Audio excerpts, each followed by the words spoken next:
Moi, je suis d'accord. Pour les maisons de retraite, le problème, c'est qui c'est que vous allez mettre dedans. Je ne parle pas des malades, des patients, je parle bien du personnel. Parce que le personnel a quand même salement été dégagé ces dernières années. Alors moi, j'aimerais savoir comment on va faire. À cette heure-ci, à côté de Comtes, il y a des maisons de retraite dans lesquelles je vais de temps en temps.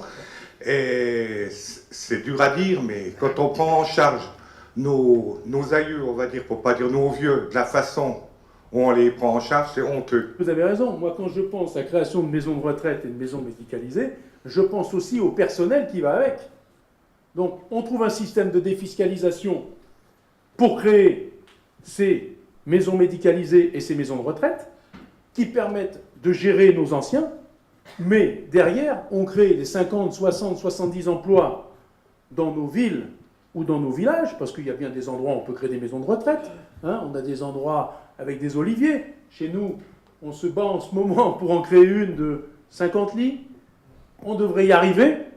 On devrait y arriver. On ne sera heureux que lorsqu'on verra la première pierre se poser, parce qu'il faut qu'on négocie aussi les prix des lits. Parce que c'est bien beau de trouver des investisseurs, mais il faut imposer un certain nombre de lits pour les habitants de la ville qui n'ont pas les moyens de payer 2 500 euros ou 3 000 euros par mois. Donc on est dans des problématiques économiques que nous saurons traiter et que nous négocierons avec ces constructeurs. Mais je pense que si demain on travaillait au niveau national comme ça, évidemment, on aurait besoin de centres de formation complémentaires pour créer des emplois valorisants pour les infirmiers.